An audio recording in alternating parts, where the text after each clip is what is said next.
So today we're at Griffith Park and we're going to do the hike up from the Trails Cafe up to Griffith Observatory. It's a beautiful, very fall day in Los Angeles. It's about 83 degrees.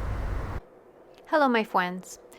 Sadly, that goofy laugh is the last audio that I recorded on this video because I don't know, something happened with my mic and it completely cut out for the remainder of my journey up to the observatory. So now you're just going to hear this lovely voiceover of my adventure going uphill towards the Griffith Park Observatory. Enjoy!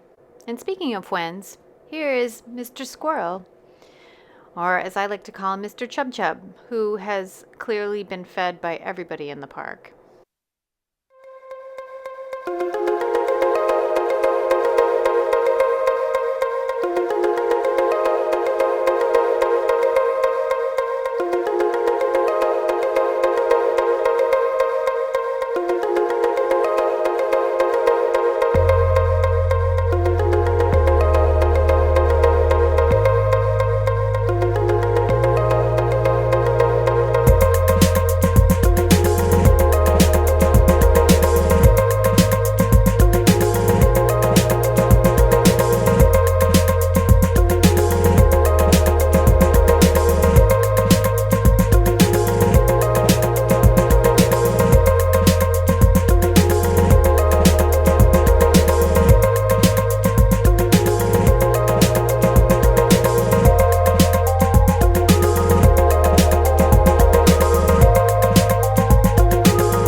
Okay, this is where I'm starting to die. It's a really steep hike up to the observatory. I thought I'd picked the really easy path, and it wasn't for me. And I was so grateful to see other people sitting and taking a break trying to get up to the damn observatory. Yes, girl, stretch those calf muscles. I'm sure it will make it so much easier. And the leg cramps that you're experiencing at this point will magically go away. Finally, at the almost you can reach out and touch it part of the hike, and also a nice view of downtown Los Angeles.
So we're going to continue my crazy voiceover for this video with the failed microphone.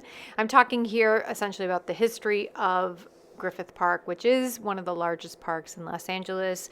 It was named after Griffith J. Griffith, who came from Wales, UK, immigrated to San Francisco, and was a correspondent, a journalist in the mining industry, and got enough inside knowledge about the industry that he essentially became an incredibly wealthy and very shady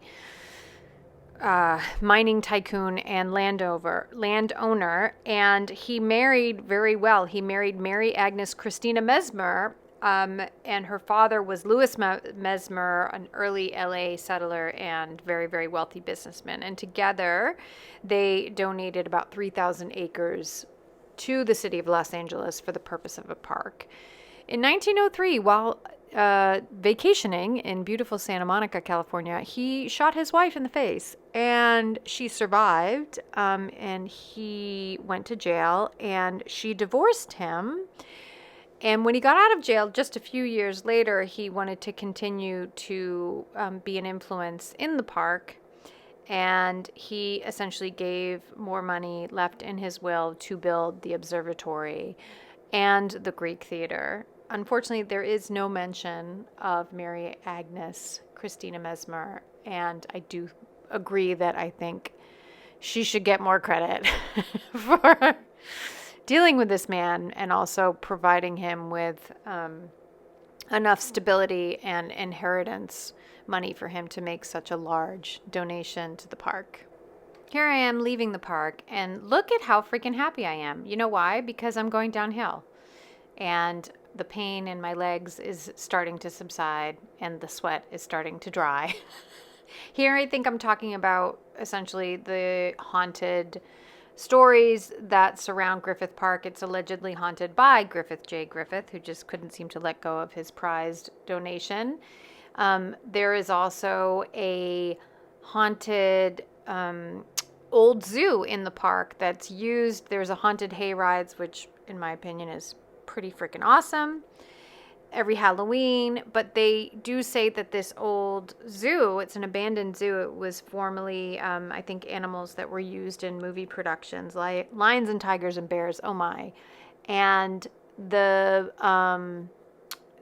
zoo was, closed down in the 60s, but supposedly it's still haunted by these poor animals. And then the other thing is that on the Hollywood sign side, the Hollywood sign itself is supposed to be haunted by the ghost of Peg Entwistle, who was a struggling actress trying to make it in the big city of Hollywood, and was cut from her studio contract and climbed up to the top of the H of the sign, which at the time was called Hollywoodland, and jumped. Well, that's an unfortunate sync-up of the voiceover and video. Here I am talking about this poor woman jumping to her death, and I had a huge smile on my face. At any rate, worth the walk, worth the hike, even though I almost died going up to the Griffith Park Observatory, but it really is an incredible experience. Not one to be missed in Walkies in LA. Okay, bye-bye.